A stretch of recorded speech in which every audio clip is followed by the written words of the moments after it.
Hello everyone, it's Patrick, and today I'm giving a summary and review of the story, The Awakening by Kate Chopin. She was an American author who wrote the majority of her stories in the 1890s, and as a whole they're generally critically well received. The outlier, however, was The Awakening, which was panned for lacking morality and essentially bricked her entire writing career. It wasn't until the 1950s that Chopin's work came back into vogue, but at that point it was already far too late. So, what was it in the story that made critical reception so poor? The answer is that the main character, Edna Pontellier, subverts the gender roles of the time, and the story is about her awakening to her position in society and wanting more out of it.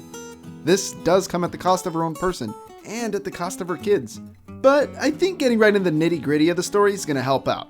So, let's dive right in.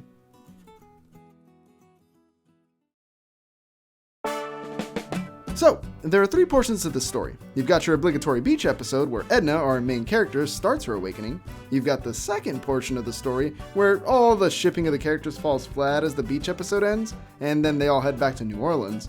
And the last one is the resolution, where Edna gets into a pretty romantic relationship with not one, but two playboys, and resolves her familial strife. Don't let these categorizations fool you. The Awakening isn't a romance novel in the same vein as something like Twilight, I guess?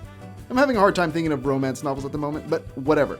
The story is more so a Bildungsroman, a coming-of-age story, because it's about the maturity and growth that Edna, our main character, goes through as she pushes the boundaries of the status quo and tries to attain her freedom. Her personal freedom, that is. So, in the first part of the story, we're introduced to our leading lady, Edna Pontellier, who is off vacationing in Grand Isle, a resort in Louisiana for the summer. It's here that we're introduced to her love interest, Robert Lebrun, who is a conventionally attractive man who makes her heart feel things in a way that she didn't know she could feel. Edna, who's married to her husband, Léonce Pontellier, doesn't want to make any moves on Robert because she knows that she shouldn't, but after being verbally berated by her husband a few times and being told that she's a bad mom, she eventually caves into her passions and spends entire days with Robert.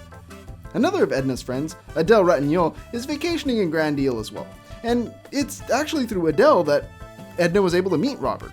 Robert consistently flirts with Edna, and because they are culturally quite different, Edna's from Kentucky and Robert's a Catholic from Louisiana, there are boundaries of flirtation that are misconstrued and misinterpreted.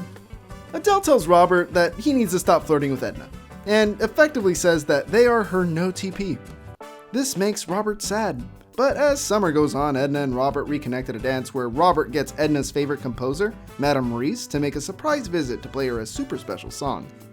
The song touches everyone's hearts and souls. After mic dropping, Reese goes to Edna and says, "You're the only one worth playing for," and bounces. Starstruck Edna is super thankful to Robert, and they end up going to church together the following Sunday. Now, this entire time it's important to know that Edna's already starting to awaken, and is realizing that she doesn't want to be in a passionless marriage, and she wants to have more control over the things in her life.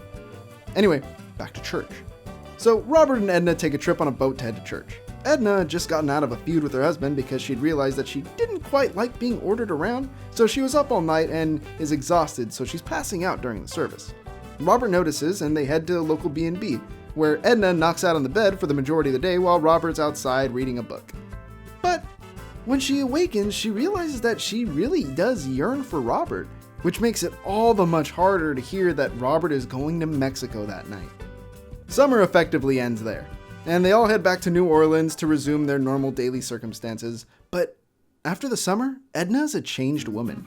She isn't doing any of her matronly duties anymore, such as being a smiling face for appointments for Leon, and he basically just wants to go off and paint, visit friends, and live her own life. This pisses Léonce off quite a bit, and the two of them begin arguing again. Léonce effectively commands her to do things, but she isn't having it anymore. She's her own woman and doesn't need to listen to the orders that are being barked at her. Edna starts being pretty productive with her days. She starts reconnecting with her friends, Adèle Ratignolle, who's just an okayish friend. Oh, by the way, Adèle represents motherly femininity, so she serves as a foil for Edna.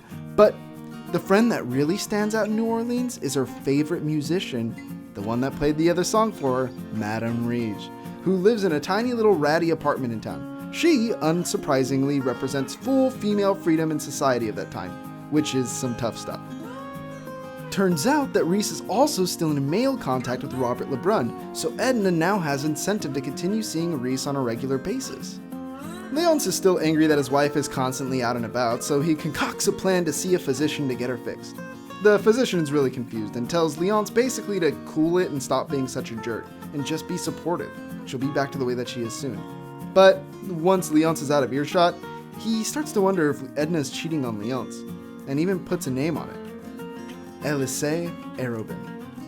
Part 3 starts with Edna's dad coming to town, and the two of them reconnect and go to the horse races, where she just happens to have a meet cute with Elisée Arobin, another playboy in New Orleans.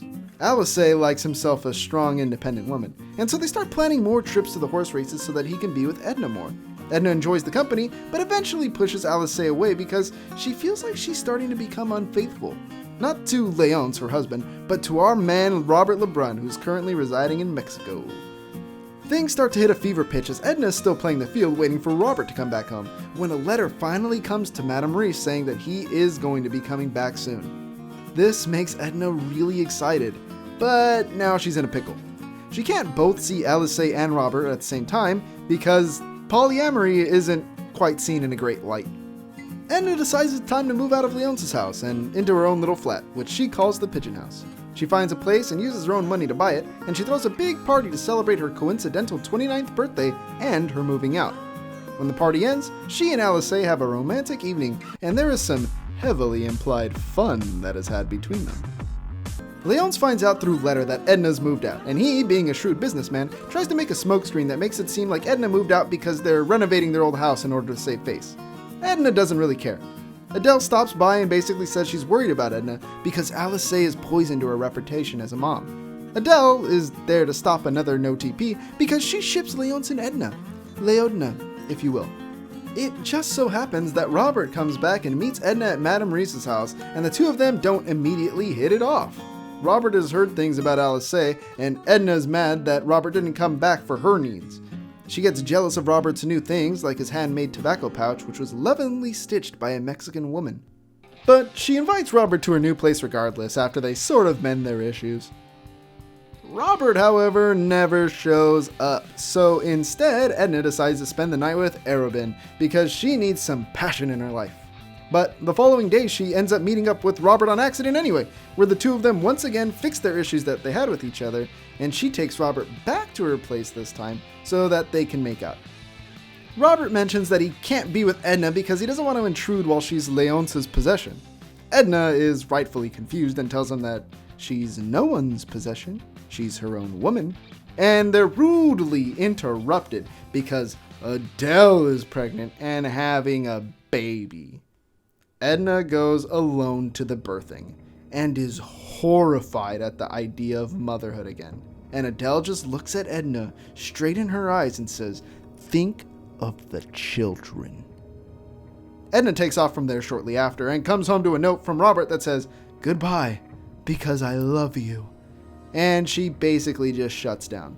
She had shipped Edna so hard, she couldn't come to grips with the fact that he would leave without her. After reading the note, she heads out to Grand Isle on her own and goes out to the ocean, swimming as far as she possibly can until she's exhausted, and thinks to herself a phrase that she said way back in the first part of the story. She would give up anything for her kids, except herself.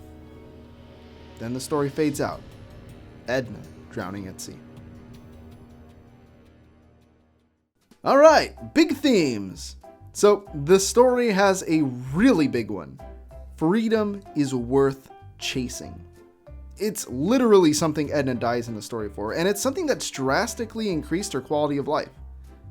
Though this isn't quite so much an issue for us in the United States today, since for the most part men and women have equality in terms of freedom of choice, at that time in the 1890s, this was a really big controversial topic.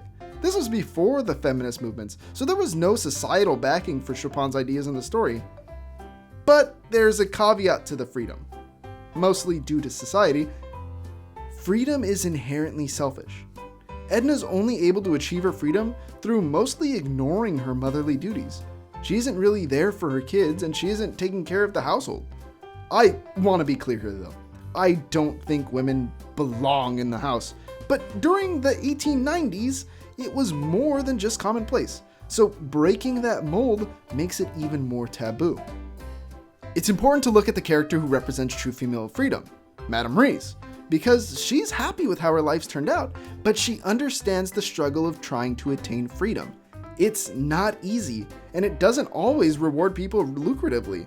I mean, she lives in a tiny apartment, alone.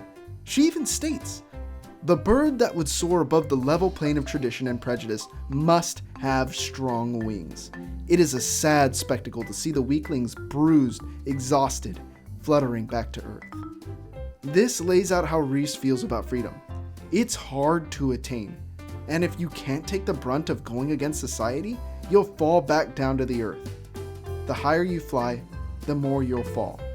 And Edna just so happens to fall into that trap. There's also some other symbology within the story.